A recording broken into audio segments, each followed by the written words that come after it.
નમસ્કાર મિત્રો, ભૂકંપ બાદ કચ્છનો વિકાસ થયો છે એવી વાતો આપણે ઘણીવાર સાંભળતા હોઈએ છીએ અને જાણે એક કચ્છ જિલ્લો સોને કી ચીડિયા થઈ ગયો હોય એવું એક ચિત્રણ ઊભું કરવામાં આવ્યું.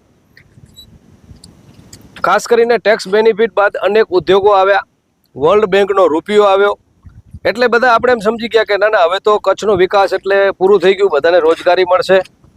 પણ આ બધી જ વાતો જે છે એ કાગળ ઉપર રહી. આજે પણ ભૂકંપને જે છે 25 વર્ષ થઈ ગયા, પણ તેમ છતાં ઉદ્યોગોના જે મીઠા ફળ આપણે કેટલા મળ્યા છે આપણે સૌ જાણીએ છીએ. ત્યારબાદ ઔદ્યોગિકરણ બાદ CSR એટલે કે કોર્પોરેટ સોશિયલ રિસ્પોન્સિબિલિટી, એની ખરેખર કેટલીક રકમ વપરાય છે એ પણ બીજો મુદ્દો છે. ત્રીજો મુદ્દો છે રોડ રસ્તા, અને જેને ખાસ કરીને નગર કહેવાય કે નળ ગટર અને રસ્તા આ પ્રાથમિક સુવિધા છે. કોઈ પણ વ્યક્તિ હોય, ગામડાનો હોય કે શહેરનો હોય, એને આ ત્રણ વસ્તુ તો જરૂરી છે. એને રોડની જરૂર પડશે, એને જે છે નળની જરૂર પડશે એટલે કે પાણીની જરૂર પડશે, અને રસ્તાની જરૂર પડશે. અને હવે એમ સરકાર દાવો કરતી હોય કે રસ્તા એટલા બધા સરસ થઈ ગયા છે કે કનેક્ટિવિટી હવે આપણે સરસ બધાની થશે, પણ ખરેખર રિયાલિટી શું છે એ જાણવા માટે આજે મા આશાપુરા ન્યૂઝની ટીમ સત્તા પર આજે આખા પુલનું નામ, બ્રિજનું નામ આપવામાં આવ્યું છે ગોવર્ધન બ્રિજ. અને મેં હમણાં જ્યારે અહીંયાના જાગૃત એવા અને ખાસ કરીને ધારાશાસ્ત્રી અને આ વિસ્તારના ખૂબ જ પ્રજાના પ્રશ્નો માટે સતત તત્પર એવા દિનેશભાઈ માતા સાથે જ્યારે મુલાકાત કરી તો ઘણા બધા લોકો બહાર આવ્યા કે ખરેખર ક્યારેક કોઈક એક વ્યક્તિ જે મારી સાથે છે અત્યારે, હું એમને કહીશ કે આવી જાઓ તમે, એ પણ વ્યક્તિ પોતાના એક્ટિવાથી પડી ગયા, ત્યાં સળિયા બહાર નીકળેલા હતા. સદનસીબે જે છે એટલે કદાચ સળિયો મગજમાં ઘૂસી ગયો હોય, માથામાં ઘૂસી ગયો હોય તો શું થાય, એટલે એની પણ વાત કરશું. તો આખી આ વાત શું છે, દિનેશભાઈનો એક વિડીયો મેં જોયો એટલે મને એમ થયું કે ખરેખર રિયાલિટી શું છે, એટલે હું ગ્રાઉન્ડ ઝીરો ઉપર આવ્યો. તો સમગ્ર ઘટના આપણે મળશું એના જાગૃત નાગરિક એવા દિનેશભાઈ માતા પાસેથી. દિનેશભાઈ, સૌપ્રથમ મારે એ જાણવું છે કે આ રોડ જે છે એની કનેક્ટિવિટી ક્યાંથી શરૂઆત થાય છે અને ક્યાં જાય છે? આ રોડ શેખપીરથી શરૂઆત કરી અને વરસાણા સુધી જાય છે, જેની અંદર મોટા પાયે ભ્રષ્ટાચાર જ થયેલો છે. રોડનું કામ ચાલુ હતું ત્યારે અમે અનેક વખત રજૂઆતો કરી કે આ રોડનું કામ જે છે એ તાત્કાલિક બંધ કરવામાં આવે, કારણ કે અનેક જગ્યાએ ખાડાઓ, પુલિયાના નિર્માણની અંદર પણ મોટે પાયે ભ્રષ્ટાચાર.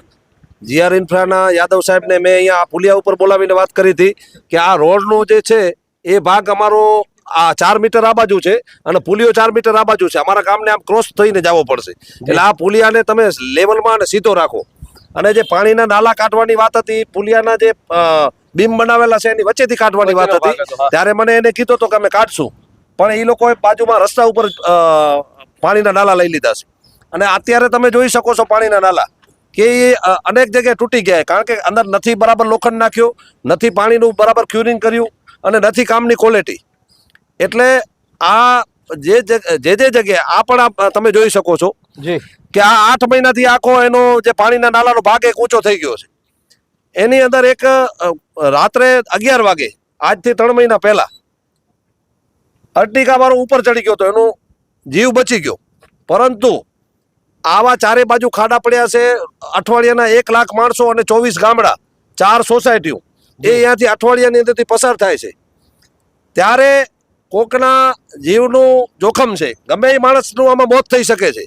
એટલે અમે આપ શ્રી મા આશાપુરા ન્યૂઝના માધ્યમથી અમે રજૂઆત કરીએ છીએ કે આને તાત્કાલિક આપ ન્યૂઝ ચેનલ અંદર લેજો અને GR ઇન્ફ્રા અને આ ભાજપની બેરી મૂંગી સરકાર એની આંખો ખુલે એના માટેના તમે પ્રયત્નો કરજો ને અમારા વતી રજૂઆત કરજો.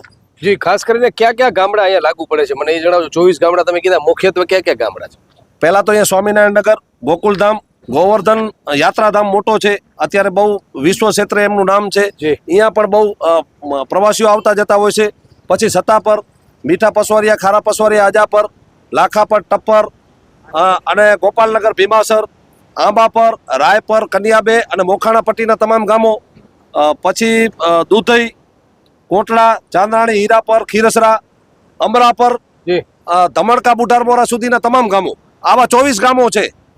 દિનેશભાઈ, ખાસ કરીને જ્યારે કોઈના કારણે અકસ્માત થાય છે તો એ જવાબદાર સીધી વ્યક્તિ કહેવાય છે કે જે કંપની કહેવાય છે. ધારો કે GR જે ઇન્ફ્રાસ્ટ્રક્ચર છે એ આ બ્રિજ બનાવ્યો છે, એની બેદરકારીના કારણે તમારા વિસ્તારના એક વ્યક્તિ આવી જાજો, એ વ્યક્તિને જે છે ગંભીર ઈજા થઈ, MRI કરવું પડ્યું. જો સદનસીબે ઘણું બધું નુકસાન થયું છે, પણ જો સળિયો કદાચ મગજ કે આંખમાં ગયો હોય હવે મારે એ જાણવું છે કે આનું વળતર, કારણ કે એનો પહેલા તો એની જ વાત કરશું કે ભાઈ તમારું નામ શું છે, આપજો માઈક એમને. મારું નામ છે ગોયલ ગુમાનસિંહ હિંમતસિંહ. પકડી લો. શું નામ છે તમારું? ગોયલ ગુમાનસિંહ હિંમતસિંહ. હા, મારે એ જાણવું છે કે ક્યારે એક્સિડન્ટ થયું હતું આ 10 દિવસ પહેલા. 10 દિવસ પહેલા. અને ક્યાં ક્યાં લાગ્યું તમને આ? અહીંયા લાગ્યું જી. અહીંયા એક સળિયો ઘસી ગયો. સળિયો ગુજી ગયો હતો. ઓકે. ખાડામાં પડી ગયા હતા એ જે આપણે ઓલો ખાડો દેખાડે છે બરોબર જતા લેફ્ટ હેન્ડ ઉપર, ખાસ કરીને તમે આ બાબતે કેસ કર્યો કંપની ઉપર? ના, તમને મેં ખબર છે? ઉમેશભાઈને ફોન કર્યો. હું ત્રિકમભાઈ ની ઓફિસે ગયો હતો. હા. મેં કીધું આ ખાડો પુરાવો, પણ ખાડો પુરાયો નથી હજી ઓકે. હાલની તારીખમાં. પણ તમને ખબર છે કે એમએલએ છે આપણા ધારાસભ્યની ઓફિસે ગયા હતા ધારાસભ્ય આ પાણીને કઈ ખાડાનું કામ થયું નથી. એમના દીકરા મળ્યા હતા મને, હા મુકેશભાઈ કરીને. એમને એમ નંબર આપ્યો મને ઉમેશભાઈના. ઉમેશભાઈ જે આ હાઈવે નો જે કોન્ટ્રાક્ટર છે ને જી, એનો નંબર તમને આપ્યો. પછી વળતર આપ્યું એને છે? ફોને પર કર્યો હતો. વળતર કાંઈ આપ્યું વળતર મળ્યું છે તમને? ના ના 82,000 રૂપિયાનો ખર્ચો થયો છે. જી, તમને દિનેશભાઈ કાયદાની રીતે મને સમજાવો, હા. એક લોકપ્રતિનિધિ, જ્યારે કોઈકના કારણે તમને નુકસાન થાય છે શારીરિક, આર્થિક કે માનસિક, તો તમે એનું વળતર કરી શકો છો. તમે શું સલાહ આપો છો? ખરેખર હું આ આ ભાઈને સલાહ આપું છું કે જીઆર ઇન્ફ્રા ઉપર એમને ફરિયાદ કરવી જોઈએ, કારણ કે આ રોડના ચારે બાજુ ખાડા છે અને આ ભાઈ જો ફરિયાદ કરે તો એને વળતર અપાવવા માટે અમે તાકાત લગાવીને મહેનત કરશું. 82,000 નું ગરીબ માણસ છે, મજૂરી કરે છે, કંપનીમાં કામ કરે છે અને 82,000 રૂપિયાનો એને વળતર MRI ના પણ ફોટા પણ છે એના ફોટા એમના. બાજુમાં મૂકું છું. અને આ રીતના જો આ ભાઈને જેમ લાગ્યો એવા તો અનેક એક્સિડન્ટો અહીંયા થયા છે.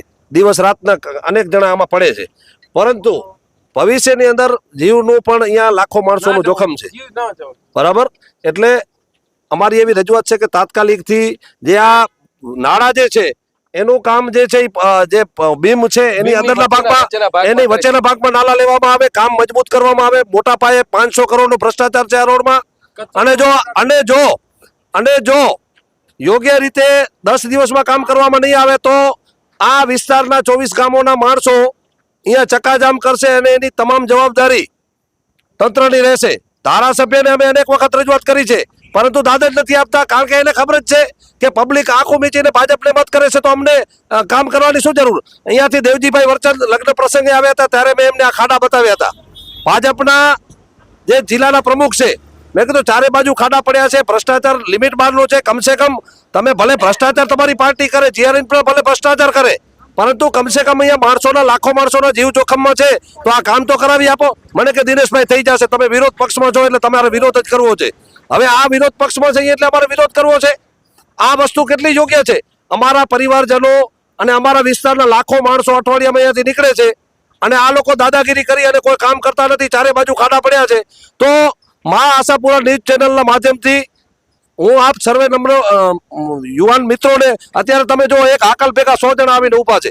કાલે સવારે જો યોગ્ય નિર્ણય 10-15 દિવસમાં જો આ કામ પૂરો કરવામાં નહીં આવે તો અહીંયા 5,000 માણસો થઈ અને આ રોડને અમે બંધ કરશું અને જેની જવાબદારી તંત્રની રહેશે. જી, દિનેશભાઈ ખાસ કરીને હાજી અન્ય કોઈ વ્યક્તિ જાગૃત નાગી. જી, શું નામ છે તમારું? મારું નામ છે નીતેશભાઈ માતા, સત્તા પરથી છું. બરાબર છે. ખાસ કરીને આ કેટલું જોખમી છે અને કેટલા સમયની રજૂઆત છે? અમે તો સરકારને ઘણા દિવસોથી રજૂઆત કરી છે, પણ તંત્ર અહીંયા ધ્યાન આપતું જ નથી. જી, હા, બસ ક્યારેક એમ કહે છે કે હા કામ થઈ જશે, પણ એના પછી કોઈ અહીંયા સંભાળવા જ નથી આવતો. જી. હવે ટેકનિકલ વસ્તુ આ તો એન્જિનિયરે બનાવેલું છે. મારે એ જાણવું છે કે ટેકનિકલ રીતે આ કેટલું નબળું કામ છે, કારણ કે હેવી ગાડી જ્યારે પણ ટર્ન લે તો ટર્નમાં તો એ કોઈ પણ રસ્તો જે છે નબળો હશે તો ઘસાઈ જશે. તો આ વારંવાર ટૂસ છે, તો એના માટે કાયમી ઉકેલ શું છે? જેમ દિનેશભાઈ કીધું કે આ બે વચ્ચે પુલિયાની વચ્ચે જો આવશે તો કદાચ જે છે સેફટી આવી જાય. કાયમી ઉકેલ શું છે? એ ઉકેલ તો જે પોતે કોન્ટ્રાક્ટર છે એને ખ્યાલ જ હોય. અને આ તમે જે ખાડા જોયા અત્યારે રસ્તામાં વચ્ચોવચ, એ મેન હાઈવે ઉપર તો આ ના હોવા જોઈએ. અને અહીંયા નગરપાલિકાના પ્રમુખ છે, ધારાસભ્ય છે, એ પોતે ખુદ આ રસ્તા ઉપર વટાય છે, એ લોકો જોવે છે, પણ એને કાંઈ પડી નથી. તો પછી પ્રજા શું કરે?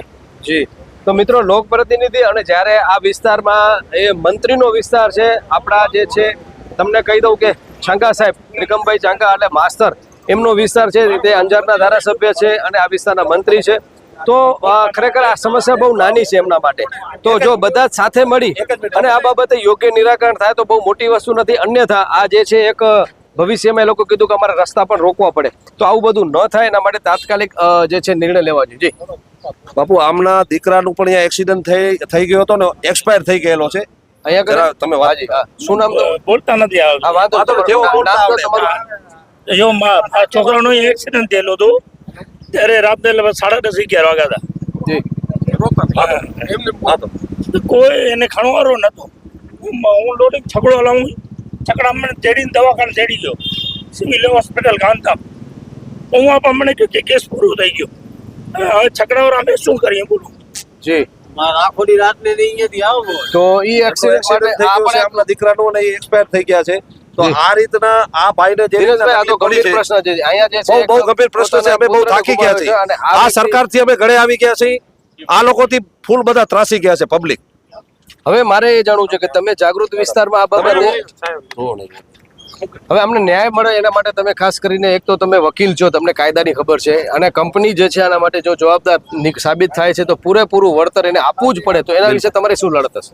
બિલકુલ હું કાયદાકીય રીતે એમને પિટિશન કરાવી અને એમને જે વળતર યોગ્ય મળે, જે ભાઈ ઓફ થઈ ગયા છે એમને પણ એમના ફાધરને યોગ્ય વળતર મળે, અને જે છોકરાનો એક્સિડન્ટ થયો છે 82,000નો ખર્ચો થયો છે એમના MRI રિપોર્ટ ને બીજા અન્ય રિપોર્ટો તૈયાર છે, એમને પણ વળતર મળે. આવા તો અનેક કેસો હશે જે હવે બારે આવશે. એટલે અમારા લેવલેથી અમે પૂરી તાકાતથી રજૂઆત કરશું અને આ તાત્કાલિક કામ થાય એના માટે અમારા પ્રયત્નો રહેશે. જી તો મિત્રો હવે લોકો અહીંયા સુધી આવી ગયા છે. આપણી દેશી ભાષામાં કહીએ ને તો પાણી જે છે નાક ઉપર જાય અને પછી તંત્રને કંઈક આ લોકો ઢંઢોળે એના પહેલા અત્યારે હવે ખરેખર સમય પાકી ગયો છે.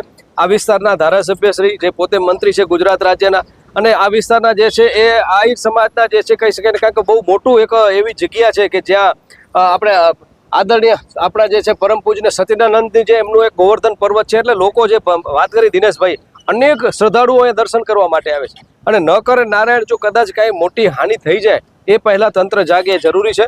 તો આશા રાખીએ છીએ કે ફરી પાછા આ લોકોને એકઠા ન થવું પડે, અને અન્યથા જે છે મોટી લડત પણ થઈ શકે. અંતિમ ખાસ કરીને તમારી રજૂઆત તમે ક્યાં ક્યાં કરી છે ને હવે ભવિષ્યમાં જો આ લોકોના બહેરા કાન ઉપર અવાજ ન પડે તો તમારી રજૂઆત ક્યાં જશે? રજૂઆત મેં ધારાસભ્યને અનેક વખત રૂબરૂમાં કરી છે કે ભાઈ તમે આનું યોગ્ય કામ કરાવો, અમારી હાલત બહુ ખરાબ છે, પબ્લિક થાકી ગઈ છે. એના પછી જિલ્લા ભાજપના પ્રમુખ જેમ મેં પહેલાં કીધું એમ નીકળ્યા ત્યારે મેં રૂબરૂ ખાડા બતાવ્યા હતા, રજૂઆત કરી હતી દેવજીભાઈ વરચંદને. જી એમને પણ આ કરીને ધ્યાન નથી આપી. ખાલી હિન્દુત્વના નામે ચરી ખાવો છે પણ કામ કરવા નથી. વહીવટીમાં ક્યાં ક્યાં રજૂઆત? વહીવટીની અંદર અમે મામલતદાર બેનને બોલાયા હતા, એમને રજૂઆત કરી હતી. જ્યારે પીઆઈ ગોહિલ સાહેબ જ્યારે અહીંયા હાજર હતા ત્યારે ગોહિલ સાહેબને પણ મેં કીધું હતું. ડીવાયએસપી મુકેશ ચૌધરી સાહેબને પણ આ બાબતે મારી ચર્ચા થયેલી છે. એસપી બેનને પણ મેં રજૂઆત કરી કે ભાઈ આ તંત્ર કોઈ ધ્યાન નથી દેતો. ડેપ્યુટી કલેક્ટરને, ડીડીઓને, ટીડીઓને કોઈ એવી જગ્યા નથી જ્યાં અમે રજૂઆત કરી ન હોય. ધારાસભ્ય અને સાંસદ સભ્ય વિનોદભાઈ ચાવડાને પણ મેં રજૂઆત કરેલી છે, પરંતુ કોઈ સાંભળવા વાળો જ નથી. અને સાંભળવા વાળો નથી એનું કારણ છે કે પબ્લિક આંખો મીચીને ભાજપને મત દે છે. એટલે એને ખબર જ છે કે અમે કોઈ કામ કરીએ કે ન કરીએ કાંઈ શું ફરક પડવાનો છે. ભારત માતા કી જય, વંદે માતરમ, જય જય શ્રી રામના નારા લગાવશું ને જીતી જશું. જી તો મિત્રો ખાસ કરીને આપણે જે કહી શકાય ને અતિ અમૃતે બે વર્જતે, એટલે જ્યારે તમે કોઈને અતિ જ્યારે પ્રેમ આપો છો ત્યારે એનું પરિણામ કરક જે છે કદાચ આપણે માઠા ભોગવવા પડતા હોય છે. પણ આશા રાખીએ પ્રજા જાગૃત છે, એની જે છે ખરેખર જાણ એ લોકપ્રતિનિધિ અને સરકારને હોવી જરૂરી છે. કારણ કે હવે જ્યારે લોકો જાગૃત બનશે ત્યારે ચોક્કસ તમારી પાસે જવાબ માંગશે. કરણ વાઘેલા સાથે જયમલસિંહ જાડેજા, મહાસપુરા ન્યૂઝ, સત્તા પર, ગોવર્ધન બ્રિજ, કચ્છ, ગુજરાત.